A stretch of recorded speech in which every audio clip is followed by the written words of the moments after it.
Chapter 14. The Hidden Truth of the Hidden Cave. Josue Chi tightened the strap of his sword belt, the leather creaking softly as he adjusted to the weight. The forest path ahead was narrow, overgrown with ferns and moss, the air thick with the scent of damp earth and pine. Karl Jui walked beside him, his expression calm, but his eyes scanning the shadows for any sign of movement. They had been tracking Ina for 2 days, ever since the news of her kidnapping had reached them. "Do you think Chang is behind this?" Josue asked, his voice low but edged with tension. Karl shook his head, his long sleeves rustling as he moved. "Chang is a soldier, not a strategist. He follows orders, but he doesn't make them." Josue frowned, glancing at the footprints they had found near the edge of the woods. They were small, delicate, and not made by a man. But he was seen near the village where she was last seen. "Exactly," Karl said. "That's why he's a pawn. Someone is using him to draw us out." Josue paused, his hand resting on the hilt of his sword. "Then who?"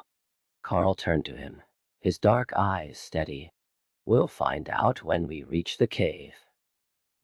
They continued on, the forest growing denser as the sun began to set.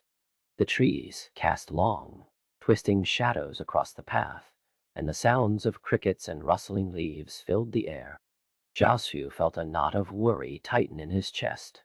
Ina had been with him for years, ever since they had first met at the monastery. She was more than a companion. She was family. And now she was gone. "You should rest," Karl said suddenly, noticing the strain in Josue's face. Josue shook his head. "Not until we find her." "Oh, wait. Wait. I'm deaf." Karl sighed, but said nothing more. He knew better than to argue with Josue when he was in this state.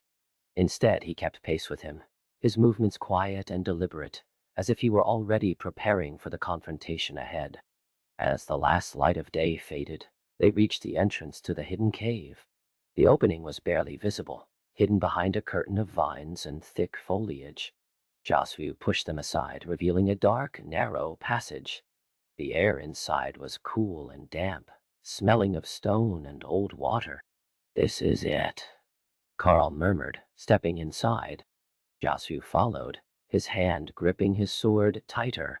The cave was silent except for the sound of dripping water and the occasional rustle of a creature in the shadows. They moved cautiously, their footsteps barely making a sound on the wet stone floor. "Ina." "No," Josue called out, his voice echoing off the cave walls. There was no response. Karl placed a hand on Josue's shoulder. Wait. Listen." "Ah." Josue froze, his ears straining against the silence. Then he heard it, a faint sound, almost like a whisper, coming from deeper inside the cave. It was barely audible, but it was there. "That's her," Karl said. They moved forward, their steps slow and deliberate, until they reached a small chamber. In the center stood Chang, his back turned to them, his sword drawn. In front of him was Ina, her hands bound, her face pale but her eyes defiant. "Chang," Josue said, his voice steady but firm. "Let her go." Chang turned slowly, his expression cold. "Ah, you're too late. She's already been chosen." "Chosen for what?" Karl asked, stepping forward. Chang smirked. "You'll find out soon enough." Before Josue could respond, Chang lunged, his sword flashing in the dim light.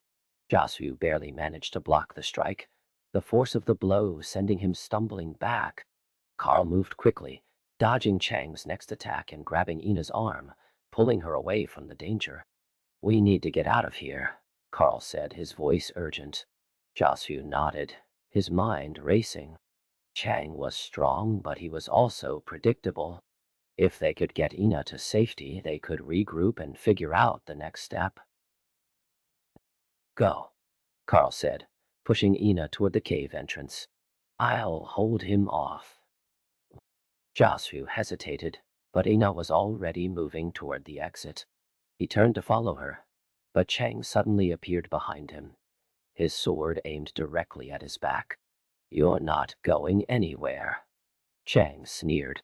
Josue twisted, barely avoiding the blow, but Chang's sword caught the edge of his robe, tearing it. The pain was sharp, but he ignored it, focusing on getting out of the cave. He grabbed Ina's hand and pulled her toward the exit, his heart pounding with every step. You're both going to die, Chang shouted after them, but they didn't look back. They burst out of the cave, the cool night air hitting their faces like a relief. The forest was dark, but they could see the outline of the village in the distance. Josue, help! Ina to her feet, his hands trembling slightly from the adrenaline. Are you hurt?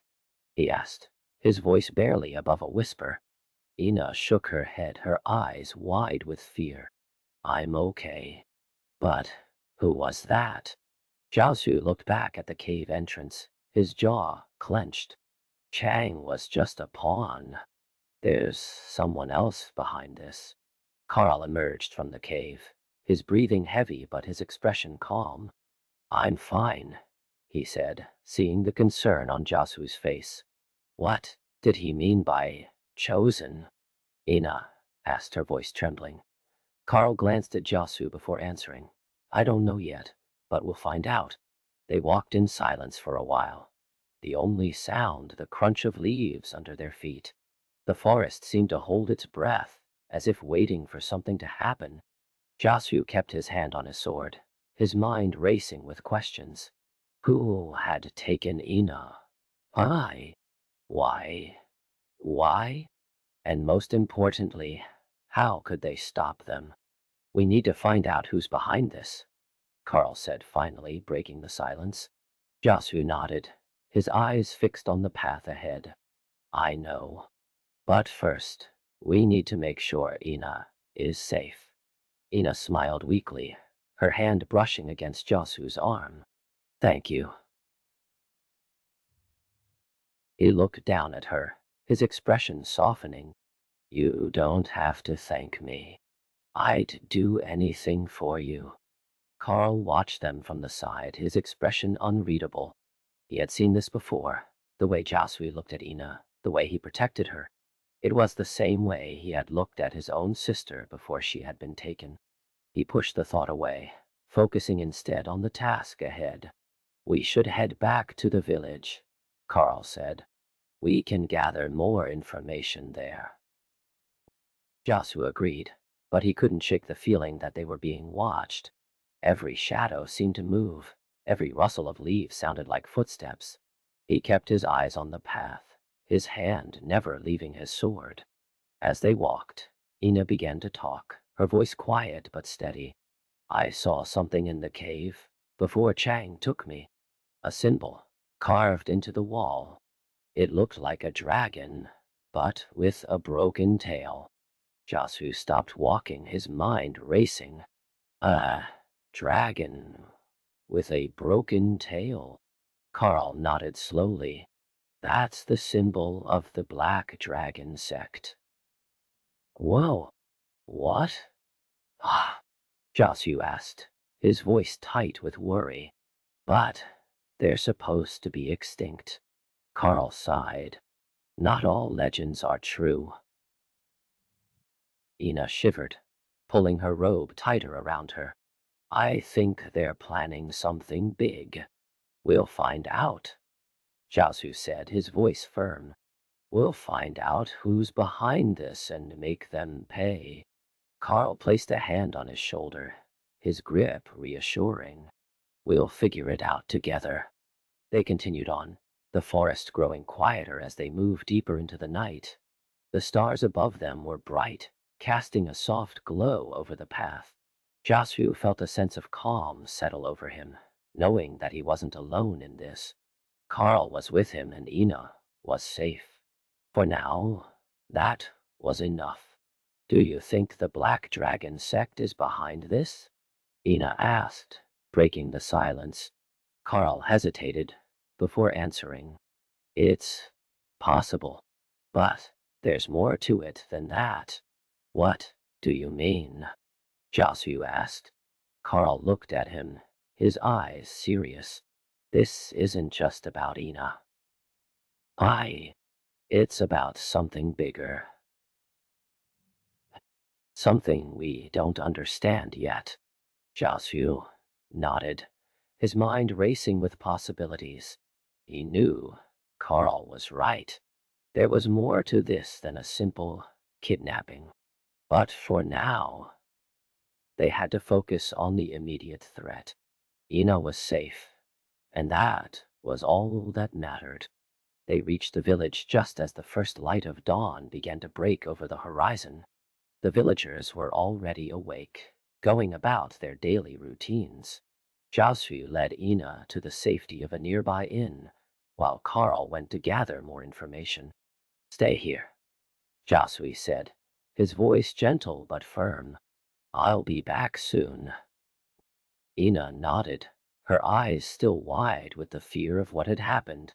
Be careful. Karl returned a short while later, his expression grim. I've heard rumors. The Black Dragon sect has been active in the region. They've been gathering followers and they're planning something. What kind of something? Josue asked, his voice tight with tension. Karl shook his head. I don't know yet, but we need to be careful. Josue looked at Ina, then at Karl. We'll find out. Karl nodded, his hand resting on the hilt of his sword. We will. As the sun rose higher, casting long shadows across the village, Josue felt a renewed sense of purpose. They had Ina back, and they had a lead. The road ahead would be difficult, but they would face it together. For now, that was enough. The three of them stood together in the quiet morning light, their bond stronger than ever. They had faced danger and emerged victorious, and they would continue to do so. The journey was far from over, but they were ready for whatever came next.